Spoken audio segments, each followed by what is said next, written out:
오늘은 제 약간 특별한 가족 이야기를 해볼까요? 저는 보통 사람으로 크게 튀지 않는 이 시대의 시민이에요. 현명하고 친절한 부모님 밑에서 태어난 외동딸로. 부자는 아니었지만 부족함 없이 살아온 건 그 덕일 거예요. 주변 평가를 들으니 아무리 아니라도 잘 자라왔다는 이야기를 많이 들었어요. 어렸을 때부터 요리에 흥미를 느꼈고 내가 만든 음식을 맛있게 먹는 사람들을 보며 행복을 느꼈죠. 나름대로 요리사로서의 길을 선택했고 TV에 나오는 유명 셰프나 세계적인 요리 전문가만큼은 아니었지만 전문적인 교육을 받아 내 이름만큼 자랑스러운 음식을 만들어낼 수 있었어요. 대학을 졸업하고 나서 유명한 프랜차이즈 음식점에서 경력을 쌓으며 돈도 모아서 드디어 나만의 한정식집을 오픈할 수 있게 되었어요. 2살 위인 남편은 어느 대기업 직원으로 우리 가게에서 가까운 위치에서 일하는 사람이었어요. 오픈 초창기에는 매주 3번씩 정도 점심을 먹으러 오는 단골 손님 중 한 명이었죠. 우리 가게는 하루에도 몇십 명씩, 가끔은 100명 이상의 손님들이 왔다 갔다 하는데 남편은 특별히 눈에 띄는 점이 있었어요. 하나는 항상 혼자 온다는 점, 그리고 또 밥을 먹을 때마다 너무 맛있다고 말해서요. 심지어 감동을 받은 것처럼 표정을 짓고 어떤 반찬도 남기지 않고 깨끗하게 식사를 마치는 그가 매력이었어요. 무뚝뚝한 성격이라 심지어 계산할 때도 목소리를 들을 수 없을 정도인 차도남 스타일의 남자였죠. 어느 날 나 자신도 모르게 그의 모습에 호기심을 넘어 호감을 가지게 되었어요. 식사 맛있게 하셨어요. 오늘 갓김치는 어땠나요? 제가 이번에 새로 구한 레시피로 만들어봤는데 맛이 좀 강하다는 분들이 계셔서. 네, 맛있었습니다. 그가 밥을 먹을 때 순수한 눈으로 사람을 바라볼 때면 무뚝뚝한 차도남의 면면을 피식하며 느낄 수 있었어요. 이제 생각해보면 그날부터 제 머릿속에는 이미 그의 모습이 자리를 잡았던 거겠죠. 그 이후 저는 남편을 향해 이상한 호기심을 느꼈고 한마디라도 더 말을 걸어보기 위해 노력했어요. 다른 손님들이 눈치채지 못할 만큼 서비스를 은근히 제공했거나 결혼 여부나 취미 등을 진입까지 적극적으로 파헤쳤죠. 솔직히 말해서 남자든 여자든 자신에게 관심 없는 사람에게 그런 태도라면 짜증을 내거나 더 이상 오지 않을 것 같죠. 하지만 남편은 답변은 영 좋아하지 않았지만 매일 출근한다는 곳에서 대답을 하면서도 냉정한 모습을 보여줬어요. 아니라고 하며 응원해준 분위기였어요. 처음에는 호기심으로 시작했던 것이 점점 생각하고 관심을 기울이다 보니 진심이 되었어요. 누군가는 여자가 그렇게 열심히 할 필요는 없다고 말씀하실 수도 있겠지만 항상 부모님으로부터 당당하고 당차게 살아야 한다는 것을 배우며 자랐던 전 사랑을 표현하는데 성별은 중요하지 않았어요. 그런 제 진심과 정성이 전달되었을까요? 어느 날 남편이 예상치 못하게 먼저 말을 걸어왔어요. 이 계란말이 정말 맛있네요. 정말요? 실수로 설탕을 많이 넣어서 맛이 달달한 게 좋아하시나 봐요. 사장님 본인이 만드셨나 봐요. 여기 반찬 중 절반 정도는 저가 해놨어요. 처음에는 모두 저 혼자 했는데 손님이 늘고 바빠지니까 혼자 다 하기 힘들어서요. 아, 근데 김치는 진짜 선수네요. 김치가 가장 중요하니까요. 저희 어머니가 만들어주시던 맛이네요. 오늘도 맛있는 식사를 제공해 주셔서 감사합니다. 그때 제가 눈물을 참기라도 하며 남편의 눈가에 반짝이는 눈물을 보았어요. 속으로는 나랑 나이 차이도 크게 안 나 보이는데 어머니가 일찍 떠나셨나 라는 생각을 했었어요. 어쩌면 그 일을 계기로 남편과 저는 조금 더 가까워져 말수가 많지 않은 편인 남편도 제가 먼저 말을 걸면 최대한 길게 대답해 주려고 노력하는 것이 보이더군요. 우리는 서로 확정적으로 말을 하지 않았지만 연애도 썸도 아닌 간질간질한 관계를 몇 달이나 이어갔어요. 그러던 어느 날 봄비가 추적추적 내리던 날이었죠. 저녁에는 한 번도 보지 못한 사람이 그날따라 마감 시간이 다 달 때야 가게에 왔어요. 술 냄새가 알싸하게 풍겨왔는데 마치 술을 마시고 온 것 같더군요. 오늘은 회식이라도 하고 오셨나 봐요. 라며 제가 물었을 때 아니요. 퇴근하고 근처 포장마차에서 한잔했어요. 라고 대답했어요. 무슨 일 있었어요? 라고 다시 물었을 때는 특별히 무슨 일이 있는 건 아니고 이렇게 날씨가 꿀꿀한 날은 소주 한 잔 생각나는 법이죠. 그냥 들어갈까 하다가 사장님께서 해주시는 반찬 먹고 싶어서 들렀어요. 라고 하더군요. 제가 너무 늦게 와서 민폐네요. 술도 마셨고 아무래도 그냥 내일 오는 게 좋겠습니다. 라고 했을 때 제가 다급하게 남편을 붙잡았어요. 마침 9시가 다 되어가는 시간이었는데 마지막 손님이었을 터라 서비스도 푸짐하게 내놓고 남편의 맞은편에 앉았어요. 마지막 손님이신데 직원들을 먼저 퇴근시키고 같이 소주 한 병 갈까요? 라며 제가 앉았을 때 아, 여기 술 안 팔지 않습니까? 라며 대답했다. 에이, 사장님입니다만 무슨 일이에요? 오늘은 뒷정리를 저 혼자 할 테니까 여러분들은 일찍 퇴근해도 돼요? 삶은 어렵죠? 회사에서 힘든 일을 겪었을까요? 이야기할 사람도 없어 보이고 그래서 나도 들어줄까 생각했어요. 남편은 그동안 힘든 표정으로 밥을 먹다가 속마음을 이야기하기 시작했어요. 사장님 너무 친절하세요. 무슨 뜻이에요? 무작정 친절하게 대해주면 외로운 사람들은 착각할 수 있어요. 손님에게 관심이 많아요. 저 사실 고아예요. 고백에 당황했다가도 남편은 제 반응을 예상한 듯이 이야기를 이어갔어요. 대기업 다닌다면 좋은 집안에서 자란다고 생각할 수 있어요. 편견이죠. 아버지는 일찍 돌아가셨고 어머니는 현재 어디 계신지 모르는 삶을 살았지만 제가 행복하다고요? 남편은 내가 살아온 삶을 이야기하며 그 속에 받은 상처와 힘든 점이 담겨 있었어요. 편견과 선입견이 이 사람의 마음에 벽을 쌓아 놓은 것 같아 정말 안타깝더라고요. 제 감정이 가장 잘 전달될 대답을 고민하던 중 아직 서로 이름도 모른 채 설치도 모르는 상태에서 남편의 눈이 반짝이셨어요. 제 이야기가 무슨 이유로 그렇게 웃겨 보였는지 웃음을 참지 못하고 시작하셨죠.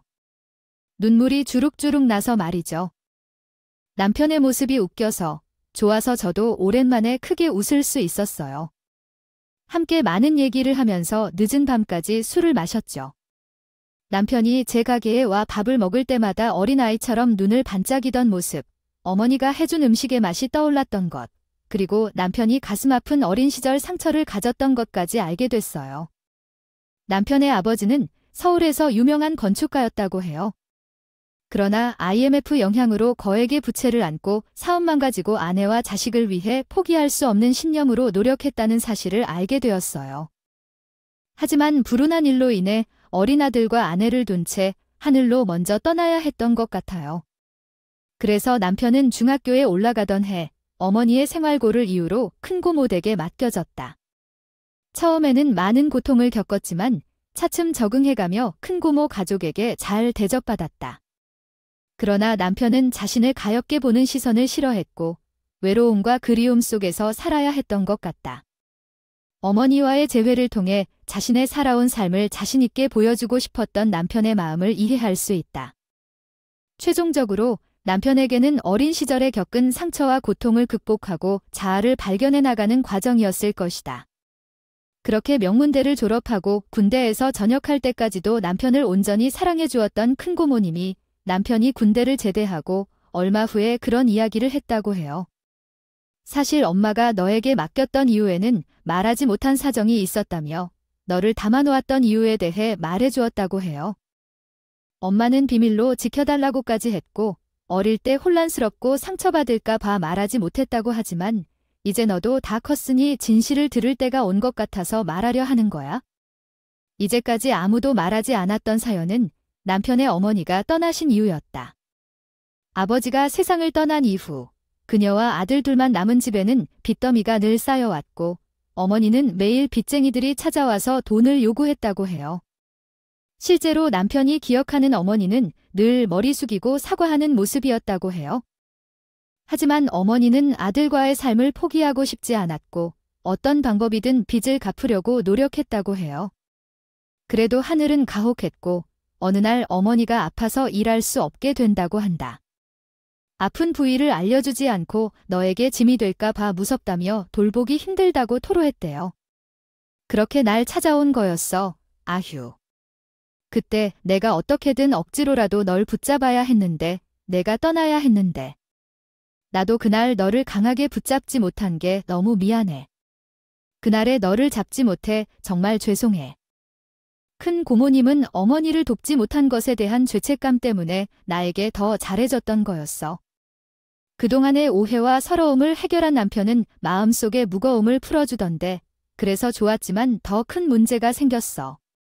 그렇게 아픈 몸으로 어느 날 갑자기 사라진 어머니가 지금 어디서 무엇을 하고 있을까? 아직 살아계신 걸까? 또 다른 가슴 아픔이 시작됐어. 그 후로 일을 다니면서 바쁘기만 했지만 주말이 오면 어머니 소식을 알아보기 위해 옛 동네나 어머니 친구들을 찾아다닌다. 어머니로부터 연락이 더해 얼마나 건강하게 자라서 잘 살고 있는지 제게 보여드리고 싶어. 이젠 20년이 훨씬 지난 이야기지만 그날의 일이나 어머니의 모습까지도 점점 흐려져 가는데 남편은 그날 돌아보는 모습이나 어머니의 팔자나 내리팔근이 어딘가로 사라져서 추억만 남아도록 화나왔어. 하지만 감은 바로 그제처럼 생생해서 뜨거운 감정을 최근할 수밖에 없었어. 울고 싶어도 참아야 했던. 그렇게 그날 그렇게 슬픈 풍경이 보였어요. 그날 날씨는 차가운 초밥처럼 추웠고 구슬 같은 비가 적셔 내렸어요. 젖은 차가운 땅바닥을 쫓던 서글픈 날이었죠. 만약 그런 상황을 알았다면 어머니를 그렇게 고통스럽게 떠나보내지 않았을 거예요. 어머니의 행방은 아직도 애매한데 만약 찾지 못하면 죽을 것 같아요. 그러나 어머니는 어딘가에서 잘 지내고 계실 거예요. 포기하지 말고 계속 찾아보세요. 제가 도울 수 있는 게 있다면 도와드릴게요. 지수 씨는 정말 다정하고 좋은 분이에요. 지수 씨를 보면 사랑받고 잘한 사람의 느낌이 나요. 그런데 저 같은 사람이 이런 일을 처리할 수 있는지 잘 모르겠어요. 이러한 나라도 문제가 없다고 생각해요. 앞으로 제 앞에서 자신감 없는 말은 금지예요. 그날 대화를 계기로 우리는 급속하게 가까워졌고 2년으로 연애하다 결혼하게 되었어요. 결혼 후에도 남편은 가끔 비 오는 날에는 마시지 않던 술을 한 잔 마시곤 했고 어머니 이야기를 하면 눈물을 보이곤 해요. 그럴 때마다 나는 한없이 그의 곁에서 지켜주며 다 잘 될 거야. 어머님은 어디서나 잘 살고 계실 거야 라고 말해요.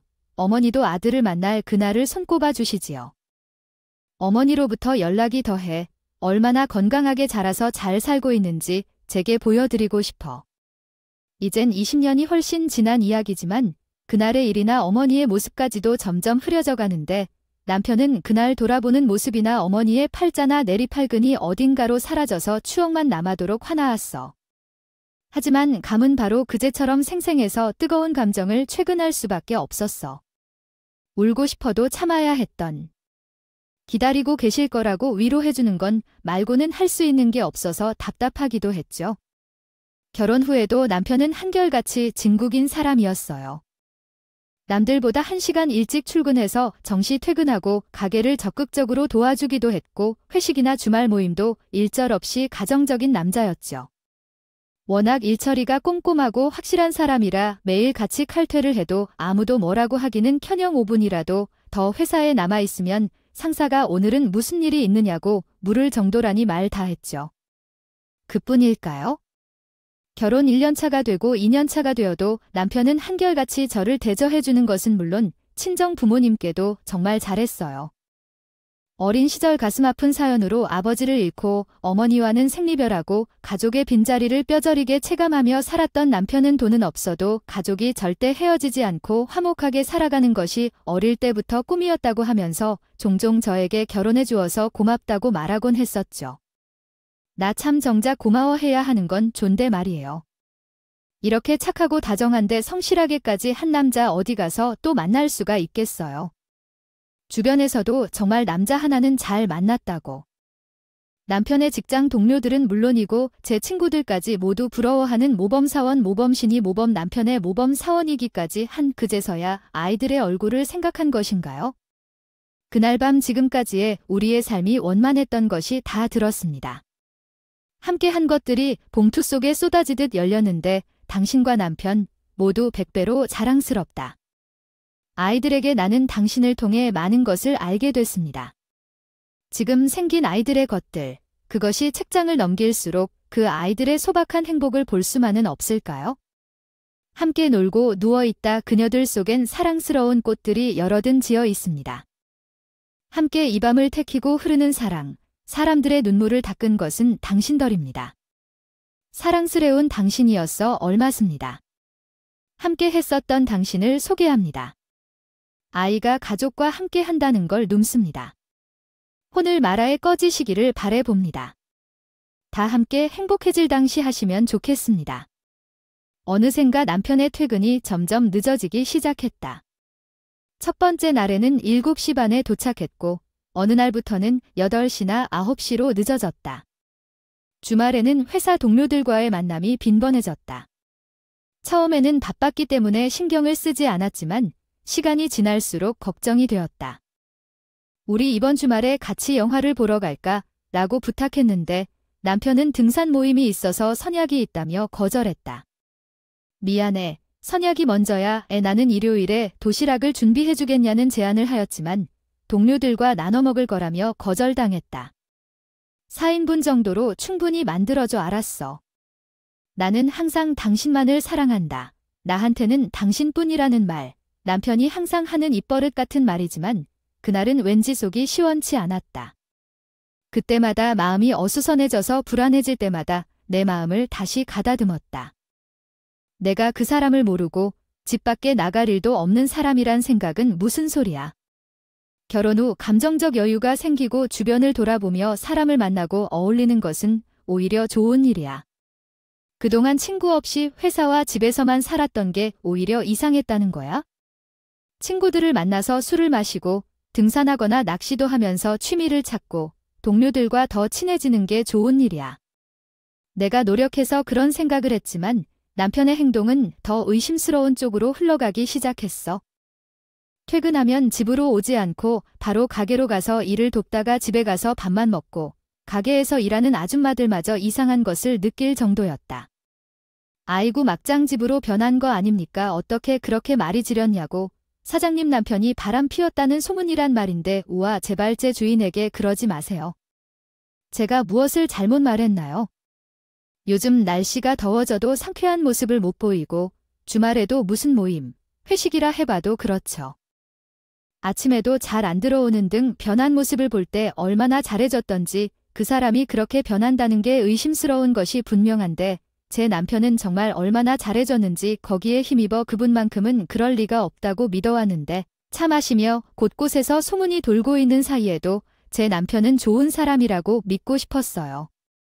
결국 세상 사람마다 다른 점이 있다는 걸 알았지만 이렇게 다른 사람들 사이에서 튀어나온다는 게 참 씁쓸하지 않나요? 몇 달이 지났을까요? 어느 날 남편은 그동안 없던 요구까지 하기 시작했습니다. 여보, 내일 도시락에 숙주나물 무침 좀 해줄 수 있어? 숙주나물을 알지도 못하는데 이 녀석 정말 안 당하는구나요. 나이 들면 입맛이 바뀌나 봐요. 갑자기 땡기네. 힘들면 굳이 안 해줘도 되고.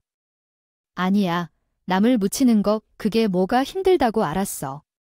내일은 숙주나물 무침 해줄게. 그랬습니다. 생전 반찬 토종은커녕 자기 먹고 싶은 거 한 번 이야기한 적 없이 제가 주면 주는 대로 다 맛있다고 너무나 맛있게 먹던 남편이 어느 시점부터는 이렇게 반찬을 주문하기 시작한 거예요. 어느 날은 돈가스였고 어느 날은 문어숙회일 때도 있었고 점심 도시락에 넣기엔 좀 애매한 메뉴도 종종 끼어 있었죠. 게다가 하나같이 남편이 평소엔 즐기지 않던 음식들이었거든요. 그뿐일까요? 남편은 정말 온갖 핑계를 다 대면서 이것저것 요구사항이 많아지기 시작했습니다. 예를 들어볼게요. 여보, 음식에 간 좀 약하게 해주면 안 될까? 왜 오늘 반찬이 짰어? 아니. 여보, 내가 해준 음식은 항상 맛있지. 근데 요즘 나이가 들어서 그런가 소화 기능이 좀 딸리는 것 같아. 자극적인 음식을 먹으니까 소화가 잘 안 되고 더부룩한 느낌도 있고. 특히 요즘은 매운 게 잘 안 땡기네. 그럼 고추장 양념 들어간 반찬도 좀 줄일까? 그려주면 너무너무 고맙지? 내가 요즘 계속 미안하네. 당신 가게 일만으로도 바쁘고 힘들 텐데. 내가 도시락 사달라고 하면서 이것저것 부탁까지 해서. 아니야, 머리 정도 가지고 와이프가 당연히 남편한테 이 정도는 당연히 해줄 수 있지. 사과와 양도 항상 넉넉히 넣어주시는데 요즘 계속 도시락을 싸다 보니 도시락 열풍이 불어나면서 점심때 되면 회의실에 모여서 도시락을 나눠 먹곤 했어요. 당신의 손맛이 정말 좋아서 직원들이 내 도시락을 노린다는데 알겠어요. 반찬 양도 충실하게 넣고 재료 한 주먹 더 넣으면 될 것 같아요. 그렇게 해서 일이 아니게 됐어요. 어떤 반찬을 먹고 싶은지 간을 약하게 해주시고 자극적인 향신료나 양념은 넣지 말라 하셨어요. 양도 항상 2, 3인분 이상으로 넣어주시라고 했어요. 실은 남편은 그렇게 대식가도 아니었고 전형적인 한국인처럼 음식의 맛을 간간한 편을 선호하는 사람이었고 고기 반찬도 좋아했어요. 그런데 최근에는 고기 반찬은 소화가 잘 안 된다며 해산물을 많이 넣어주시고 혼자 먹을 수 없는 양의 도시락을 요구하셨어요. 정말 예전과는 다른 사람으로 변해버린 것 같아요. 묘한 건 그것뿐만이 아니었어요. 여보, 뭐 해요? 지금 라면 끓이는 중이에요. 아, 등산 다녀왔는데 배가 고파서요. 춥지 않아요. 하고 말하는데 막상 주말에 직장 동료들과 등산을 하고 왔다고 하기에는 끈적한 땀 흘린 흔적이 하나도 없고 등산이 아니라는 것이었죠. 동네 뒷동산에 가는 것처럼 편안한 차림으로 나갔더니 직장 동료들과 함께 즐겁게 시간을 보냈어요. 우린 오후 일찍 들어와서 라면을 끓여 먹는 것이라니 정말 수상했어요. 요즘 나는 도시락을 많이 싸서 남기지 않고 싹싹 비워 먹는데 이건 좀 이상하다 싶었어요. 음식을 남기는 건 좋지 않지만 남긴 음식을 먹지 않고 라면을 끓여 먹는 것은 말이 안 되죠. 이때부터 의심이 생겼어요. 마음속에 한번 불신의 씨앗이 심기 시작하면 상대방이 무슨 행동을 해도 의심스러워 보이고 의문을 제기하게 되죠. 남편은 내 마음을 알까요? 말은 평소처럼 사랑스럽게 하지만 수상한 행동을 멈추지 않았어요. 이런 상황에서는 우리가 계획하던 자녀 계획마저 사라지고 말았어요. 얼마 전 남편의 회사 직원들이 집에 와 밥을 먹었다는데 남편이 내 요리 솜씨를 높이 평가했다는 걸 들어서 의아해했어요. 오랜만에 다 같이 모여 반가웠지만 따로 생각이 들었죠. 최근에는 회의실에서 도시락을 먹는 것이 유행이라고 하던데 오늘은 외식하시나 봐요. 네, 도시락이세요? 과장님, 도시락 싸주세요. 나도 몰랐는데 과장님 지금 사모님이 만들어주신 음식이 나눠 먹기 싫어서 혼자 드시고 있었던 거야? 아, 그러게요. 주말에 산에 등산 모임 갈 때마다 제가 넉넉히 싸서 보내고 있는데요. 등산 모임이요? 우리 회사에 그런 게 있었군요. 임직원끼리 하는 동호회 같은 게 있나요? 나도 처음 듣는데요. 요즘은 일이 바빠서 그렇다고 들었어요. 오늘은 제가 서비스 푸짐하게 드릴 테니까 배부르게 드시고 남은 시간도 힘내세요. 요즘 대형 프로젝트가 끝나서 뭘로 나오고 있는데요. 아무리 그래도 과장님 사모님 앞에서 넌 월급 도둑질한다고 대놓고 말하면 어떡하나요? 그렇게 자기들끼리 대수롭지 않게 깔깔대며 농담을 주고받는 남편 직장 사람들에게 뭐라고 더 캐묻기도 애매해서 저도 대충 말을 둘러대고 말았어요. 하지만 남편이 지금까지 주말에 회사 모임이 있다고 했던 것도 직장 동료들과 함께 먹기 위해서요. 도시락을 풍성하게 싸야 한다고 말한 것도 전부 거짓이었음을 깨달았어요. 그 순간에야 남편이 관련 이야기를 할 때마다 조금씩 언어가 많아진 것을 느꼈어요. 거짓말하는 사람의 특징이라고 할 수 있겠죠. 저 또한 서비스 업종에서 오래 일했기 때문에 사람들을 잘 파악하는 눈을 가지고 있었어요. 거짓말쟁이는 말이 길고 복잡해지며 횡설수설하기 시작하죠. 내가 이제서야 왜 이런 걸 눈치챈 건지 후회되네요. 일단은 남편에게 따질까도 생각했지만 증거 없이 마땅한 이유로 혼내는 건 좋은 선택이 아니에요. 혹시나 잘못됐으면 남편은 더욱 다쳐버리고 더 많은 것을 알지 못할 테니까요. 도대체 내가 싸주는 음식을 누구와 먹으러 가는 건지, 주말에 밖으로 나가서 뭘 하는 건지 분명히 증명해 주어야겠다고 생각했어요. 정말로 바닷길은 안중이 들은 만큼 사람의 마음속은 모른다는 말이 있던데 진실이 보이던 사람의 숨겨진 면면을 알게 돼서 당황스럽네요. 하지만 의심이 확신으로 변하게 된 사건이 얼마 지나지 않아 일어났죠. 어느 날 야근하지 않고 일찍 돌아온 저녁, 남편이 샤워하는 사이에 온 문자를 미리 보게 되었어요. 보통 남편에게는 업무 관련 연락 말고는 없었는데, 그리고 우리 부부 사이의 신뢰도 항상 깨어지지 않아 왔는데요. 돈북하게 되면 전 남편이 누구랑 전화를 하는지, 누구와 연락을 하는지 궁금해한 적도 없었습니다. 하지만 상황을 생각해보니 최근에 전화가 오면 종종 발코니로 나가 받았던 것이 갑자기 떠오르더군요. 나는 이렇게 미련하게 편안하게 살아온 거였구나 하는 생각이 들었습니다. 남편의 휴대폰 잠금 화면에 미리 보기로 떠있던 문자 메시지는 유명 주얼리샵에서 주문한 목걸이와 관련된 내용이었습니다. 메시지에 남편의 이름이 정확히 언급되어 있었지만 잘못된 메시지는 결코 아니었습니다.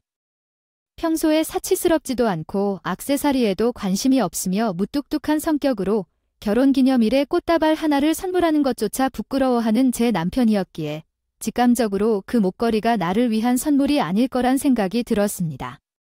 물론 제 생일이나 결혼기념일은 아직 멀었기 때문에요. 문자에는 주얼리가 제작이 완료되었으니 내일 찾아와 달라는 내용이 있었습니다. 그 문자를 여러 차례 확인하면서 남편이 이번 주말에 무슨 모임을 핑계로 도시락을 싸고 나갈 것임을 확신했습니다. 정말 미친 일이 아닌가요? 제게 바람을 피우는 것도 모자라 아내가 만든 음식을 상간녀에게 주둥이에 넣어주면서 내가 남편의 상간녀를 위해 몇 달 동안 새벽부터 일어나고 힘쓰며 도시락을 싸려고 이루 나라고 생각했습니다. 황당하다고 생각하니 분노가 치솟아 왔습니다. 지금 당장 휴대폰을 욕조에 집어던지고 말고 싶었지만 정확한 증거를 찾기 위해 참았습니다. 남편은 아무것도 모르고 웃으며 밤 너무 맛있다고 중얼거리고 있었어요. 저는 가게 영업시간에 짬을 내서 근처 다이소에서 변장 도구를 구입하고 토요일에 렌터카를 예약해 두었습니다. 토요일 밤에 집 근처에 대면하고 일요일에 남편이 나갈 때 몰래 뒤쫓기 위해 변장 도구를 렌터카 뒷좌석에 숨겼어요. 화가 나고 억울한 순간은 그 어느 때보다 심했어요. 일요일이 기다려지면서 만일 증거를 잡으면 어떻게 그들을 다룰까 고민했습니다. 그런 생각을 하며 잠에 들었죠. 그리고 기다려온 일요일이 왔을 때 제 예상은 아니랍니다. 남편은 무사했고 어디론가 사라졌습니다. 그날은 특히 잡채를 요청했었는데 항상 먹지 않는 반찬이 뚝딱 비워져 있었어요. 왜 더 빨리 확신하지 못했을까요? 멍청하고 화가 나요. 그렇게 한 차례 도시락을 들고 차를 몰고 떠난 남편. 부역으로 주얼리샵에서 주문한 반지를 찾으러 들러 꽃집에 들렀고 어딘가로 오랫동안 이동하고 있었습니다. 나는 불륜 증거를 잡기 위해 2년 동안 열심히 모셔왔지만 남편이 알아차릴까 봐 몸을 웅크렸다. 부득이하게 따라 나갔다. 그러나 경치가 아름다운 데이트 코스를 따라가는 것으로 보였고 도시락을 잊어버리겠구나 생각했지만 남편의 차는 계속해서 외딴 곳으로 향하고 있었다. 마침내 남편의 차가 멈춘 곳은 굉장히 오래된 동네였다. 판잣집과 구식 화장실이 가득한 그런 곳, 남편이 차에서 내리며 준비한 꽃다발과 주얼리샵 쇼핑백, 그리고 내가 정성스럽게 준비한 도시락을 들고 한 오래된 철문을 밀고 들어갔다. 멀리서도 귀에 거슬리는 소리가 들리는 엄청나게 오래된 문 어찌하여 이런 여자를 만나러 가냐라고 생각했다. 멍하니 있던 내가 놓치면 안 될 것 같다는 생각에 갑자기 정신을 차렸고 카메라를 쥐고 남편이 사라진 철문 쪽으로 뛰어갔다. 그런데 잠금 장치까지 고장났다. 상처 입은 채로 조그만 구멍이 뚫린 녹슨 문 틈 사이로 세상에서 한 번뿐인 눈물의 장면을 목격했습니다. 아이고, 이게 무슨 일인가요? 수아야, 오늘은 어머니의 생신이야. 생신을 축하해줘. 어머니의 남편은 화려한 꽃다발과 주얼리샵 쇼핑백을 건넸다. 그 사람은 팔이 길어도 충분한 장수의 백발이자 성숙한 할머니였다. 그녀는 불편한 걸음걸이와 거친 손으로 살아온 세월을 엿볼 수 있었을 것이다. 아이고, 무슨 짓인가. 비싸겠지만 내가 어떻게 이런 것을 보게 되었을까? 어머니, 당신은 이제 편안히 쉬세요. 그동안 수고 많으셨어요. 나는 이제부터 잘 효도하겠어요. 어릴 적에는 당신을 미워했지만 그때의 고생을 알지 못했죠. 이제 제가 보상하겠어요. 어머니의 남편은 그 할머니를 안아 얼버무리며 울기 시작했다. 나는 남편의 표정을 잘 알고 있었어. 어머니가 그리우면 술잔을 찾으며 우는 그 그리움의 얼굴. 그러나 그날 남편의 얼굴은 슬퍼 보였지만 더없이 행복해 보였어요. 그 할머니는 남편의 어머니이자 내 시어머니였어요. 나는 조용히 철문을 열고 안으로 들어갔습니다. 어머님은 영어를 모르셔서 놀란 남편과 함께 절에 눈을 뜨셨어요. 남편은 어머님을 바라보며 말했어요. 여보, 여긴 어떻게 된 거야? 미안해. 나는 당신이 바람피는 줄 알았어. 요즘 계속 늦게 집에 들어오고 주말마다 어디론가 가서 직원들은 회사가 바빠 보이지 않고 등산 동호회에 가는 것도 없다고 했어. 그래서 당신이 그런 사람이 아닌 줄 알았지만 의심했어. 미안해, 여보. 죄송해요.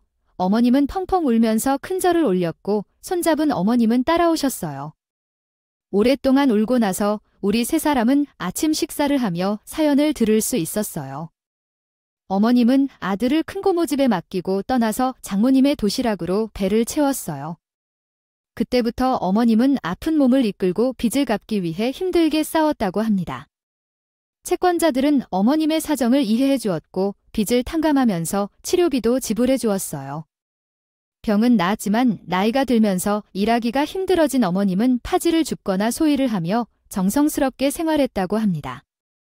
혹시 내가 다시 아들의 짐이 되지 않을까 자기 생전에 잘 관리를 못했더라도 죽을 때에 나타나 병원에 입원하러 왔나 싶어서 원망이 들진 않을까 미안해서 무서웠고 이렇게 아들을 잘 키워주지도 못한 것이 평생의 후회가 돼버리고 죄책감에 친척 지인들에게도 연락을 하지 않고 살아오셨었나 봐요. 하지만 남편이 포기하지 않고 어머니를 찾아 조사해보니 연락이 될 만한 고향 친구분을 찾게 됐고 그분과 다시 만날 수 있게 되었다네요. 이건 왜 날 안 알려줬어? 나는 모르고 있으면서 바람피는 줄 알았어. 얼마나 오해를 했을지도 몰라. 넌 너무 힘들어했겠지. 어머니가 날 반대했었어도 내가 널 우리 집에서 돌볼게라고 했어도 싫으셨겠지. 너무 환경이 안 좋으면 우리 집으로 와도 싫다 했을지도 모르겠네. 어느 날 병약한 노인으로 나타날 때 기뻐할 사람이 어디 있겠어요. 절대 그런 사람이 아니야. 미안해, 여보. 죄송해요. 어머님은 펑펑 울면서 큰절을 올렸고 손잡은 어머님은 따라오셨어요. 오랫동안 울고 나서 우리 세 사람은 아침 식사를 하며 사연을 들을 수 있었어요. 어머님은 아들을 큰 고모집에 맡기고 떠나서 장모님의 도시락으로 배를 채웠어요. 그때부터 어머님은 아픈 몸을 이끌고 빚을 갚기 위해 힘들게 싸웠다고 합니다. 채권자들은 어머님의 사정을 이해해 주었고 빚을 탕감하면서 치료비도 지불해 주었어요. 병은 나았지만 나이가 들면서 일하기가 힘들어진 어머님은 파지를 줍거나 소일을 하며 정성스럽게 생활했다고 합니다.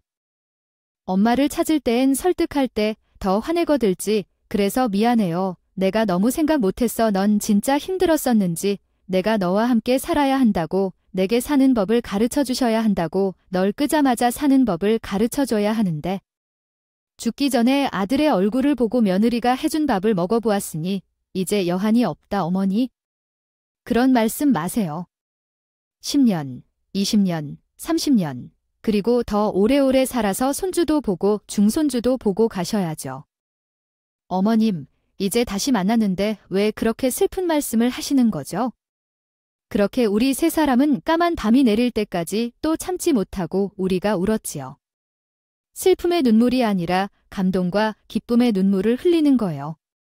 그 후에 저와 남편은 매일같이 도시락을 싸들고 어머니 댁을 오가며 설득했어요. 우리 부부의 끈기에 결국 어머니도 두 손 두 발 다 든 모양이었죠. 하지만 전 알아요. 그렇게 딱딱한 억지 말씀하시다가 뒤돌아서면 눈물을 감추는 거려. 참 남몰래 우는 여린 마음은 매우 자랑스러운 일이었어요. 그 후로 1년이 가까이 지났어요. 마음만 같아서야 당장이라도 어머니를 집에 모셔오고 싶었지만 어머님께서 너무 부담스러워 하시는 것 같아서 일단은 임시로 아파트 전세를 드렸어요. 어머님은 본인의 아들이 보통 여자가 아닌 여자를 신부로 맞아들인다고 볼멘소리를 하시기도 하지만 내심 이렇게 세월을 건너 다시 만난 아들과 같은 공간에서 같은 식탁 위에서 함께 밥을 먹을 수 있다는 것에 정말 행복해 하시는 것 같았어요. 곧 살림을 완전히 합칠 수 있게 되면 기쁨이 10배가 되겠지요. 요즘은 어머님이 불편하신 몸을 이끌고 아들에게 밥을 지어 먹이겠다고 하시는군요. 남편과 나는 어머니와의 이야기로 혼란스럽지만 조용하고 소소한 행복이 계속되고 있습니다. 원래 요리를 좋아했던 나는 이제 특히 더 행복한 마음으로 밥을 짓고 반찬을 만들고 있습니다. 우리는 둘 다 불임 클리닉을 다니고 있지만 큰 문제가 없어서 의사의 말에 용기를 얻고 있습니다. 어머니가 손주를 안아줄 날만 기다리며 나 또한 가게 일을 그만두고 임신을 준비하며 어머니를 돌봄에 전념하고 있습니다. 우리 친정 부모님도 기뻐하며 날이 오면 함께 제주도 여행을 다녀오자고 합니다. 앞으로 더 좋은 소식을 전할 수 있기를 바라며 우리 가족은 매일 서로를 위해 노력하며 행복한 날들을 보내고 있습니다.